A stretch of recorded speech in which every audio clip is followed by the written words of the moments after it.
എൻ്റെ ജീവിതത്തിൽ അച്ചാറിനുള്ള സ്ഥാനം അഭേദ്യമാണ്.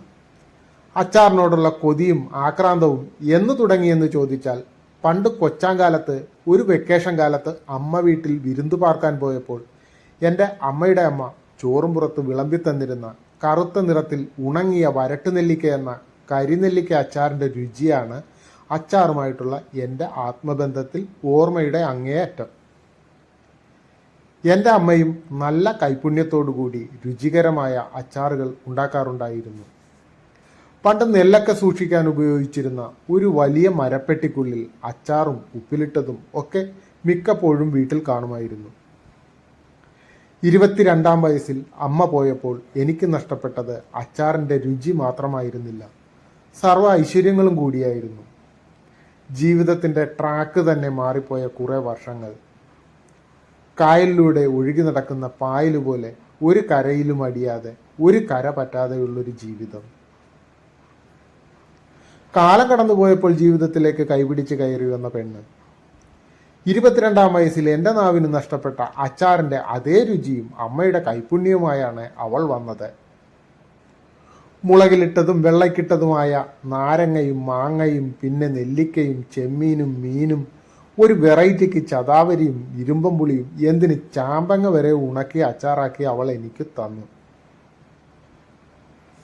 ഉപജീവനത്തിന് തൊഴിലായി കച്ചവടം സ്വീകരിച്ചപ്പോൾ അവിടെയും വന്നു അച്ചാർ എന്ന ആത്മമിത്രം.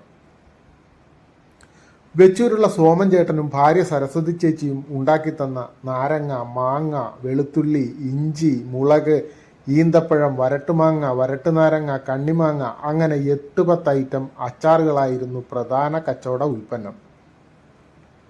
പഴയൊരു MIT സ്കൂട്ടറിൻ്റെ പിറകിൽ ഘടിപ്പിച്ച ഇരുമ്പ് പെട്ടിക്കകത്ത് സോമൻ ചേട്ടനും സരസ്വതി ചേച്ചിയും ചുരുട്ടിക്കെട്ടിത്തന്ന 1 രൂപ അച്ചാറിൻ്റെ ബോർഡുകളുമായി ഞാൻ പറന്നു നടന്ന് കച്ചവടം ചെയ്തു. വെച്ചൂരും വൈക്കത്തും ടീപുരത്തും ചെമ്പിലും ബ്രഹ്മങ്ങലത്തും കല്ലറയിലും കുമരകത്തും ഒക്കെയുള്ള പെട്ടിക്കടകളുടെയും പലചരക്ക് കടകളുടെയും ഭിത്തിയിൽ സ്വാമീസിൻ്റെ 1 രൂപ അച്ചാർ ബോർഡുകൾ നിറഞ്ഞു കിടന്നു. കച്ചവട കാര്യമൊക്കെ അവിടെ നിൽക്കട്ടെ, ഇനി വീണ്ടും അച്ചാറിലേക്ക് വരാം. രാവിലത്തെ പുട്ടിൻ്റെ പുറത്ത് കടലക്കറിയോ പരിപ്പ് കറിയോ ഒഴിച്ച് കുഴച്ചുരുട്ടി തട്ടുമ്പോഴും എനിക്ക് ഒന്ന് തൊട്ട് നക്കാൻ പ്ലേറ്റിൻ്റെ സൈഡിൽ ഇച്ചിരി അച്ചാർ വേണം. ഇനി ഇഡലിയും ദോശയും ചമ്മന്തി മുക്കി കഴിക്കുമ്പോഴും മേമ്പൊടിയായിട്ട് എനിക്കിച്ചിരി അച്ചാർ വേണം. എല്ലാവരും പറയും അച്ചാർ പഴകുന്തോറുമാണ് രുചി കൂടുന്നതെന്ന്. എന്നാൽ എനിക്ക് നേരെ മറിച്ചാണ്. അച്ചാറിട്ട് ആദ്യത്തെ ഒരാഴ്ച നല്ല കായത്തിൻ്റെ രുചിയൊക്കെ മുറ്റി നിൽക്കുന്ന അച്ചാറിൻ്റെ ആ ബാല്യത്തിലെ രുചിയാണ് എനിക്കിഷ്ടം. എൻ്റെ ഭക്ഷണത്തിലെ അച്ചാറിൻ്റെ പ്രധാന റോള് വൈകുന്നേരത്തെ കഞ്ഞിയുടെ കൂടെയാണ്. ഇളം ചൂടുള്ള വടിമട്ട അരിയുടെ കഞ്ഞിയിലേക്ക് 2-3 സ്പൂൺ അച്ചാർ കോരിയിട്ട് കൈകൊണ്ട് നന്നായി ഞവടി വറ്റെല്ലാം വാരി കഴിച്ചിട്ട് അവസാനം അച്ചാർ കലർന്ന ആ കഞ്ഞിവെള്ളം വലിച്ചു കുടിക്കുമ്പോഴുള്ള ആ ഫീല്, എൻ്റെ സാറേ. പണ്ട് കൊച്ചാങ്കാലത്ത് ഒരു വെക്കേഷൻ കാലത്ത് എൻ്റെ നാവിൽ കയറിക്കൂടിയ ആത്മമിത്രമേ, ഈ 54-ാം വയസ്സിൽ നിന്നെ പിരിയാനുള്ള, നിന്നോട് പിണങ്ങാനുള്ള സമയം സമാഗതമായി എന്നാണ് തോന്നുന്നത്. കുറച്ച് ദിവസം മുമ്പ് തലയ്ക്കൊരു ഭാരം അനുഭവപ്പെട്ടപ്പോൾ ഒന്ന് പ്രഷർ ചെക്ക് ചെയ്തു. 110, 180. അതോടെ വീട്ടിൽ കടുത്ത നിയന്ത്രണമായി.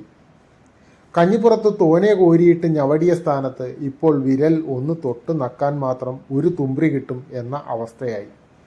അങ്ങനെ മെല്ലെ മെല്ലെ എൻ്റെ അച്ചാർ ജീവിതം അവസാനിക്കുകയാണ്.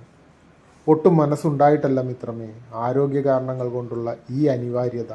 നിന്നിൽ നിന്നും ഞാൻ മെല്ലെ മെല്ലെ അകലുകയാണ്.